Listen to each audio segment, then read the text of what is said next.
Hey guys, இன்றைக்கி சூப்பரான மீன் குழம்பு எப்படி செய்யுதுன்னு பார்த்துலாம். ஒரு கடாய் எடுத்துகிட்டு பச்சரிசியை ஒயிட் கலரில் நல்லா பொரிஞ்சு வர அளவுக்கு வறுத்துட்டு கூடவே கொத்தமல்லி காஞ்ச மிளகாய் போட்டு வறுத்து எடுத்து ஒரு பிளேட்டில் மாற்றிக்கலாம். இப்போ அதே கடாயில் எண்ணெய் ஊற்றிட்டு சின்ன வெங்காயம், பூண்டு, கொஞ்சமாக வெந்தயம் போட்டு வதக்கிக்கோங்க. இது வதங்கினதோ கூடவே தக்காளி ஆட் பண்ணி நல்லா வதக்கிக்கோங்க. கூடவே ஒரு கைப்பிடி அளவுக்கு புளி எடுத்துருக்கேன், அதையும் போட்டு நல்லா வதக்கி எடுத்துக்கலாம். இப்போது மசாலா அரைச்சிடலாம் வாங்க.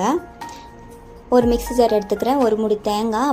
ஃபஸ்ட்டு நம்ம வதக்கி வச்ச மசாலா குறப்பாக அரைச்சிட்டு கூடவே லாஸ்ட்டாக நம்ம வதக்கின மசாலாவையும் போட்டு அரைச்சி எடுத்துக்கோங்க. இப்போ ஒரு கடாய் வச்சு எண்ணெய் சூடுனதும் கருவேப்பிலை, அப்புறம் கருவேப்பிலை பொரிஞ்சதும் மசாலா ஆட் பண்ணிட்டு மீன் மசாலா கொஞ்சம், குழம்பு மசாலா கொஞ்சம், அப்புறம் எவ்வளோ தேவைப்படுதோ தண்ணி, உப்பு ஆட் பண்ணிவிட்டு நல்லா கொதிக்க விட்டுருங்க. இது எந்தளவுக்கு கொதிக்குதோ அந்தளவுக்கு டேஸ்ட்டாக இருக்கும்.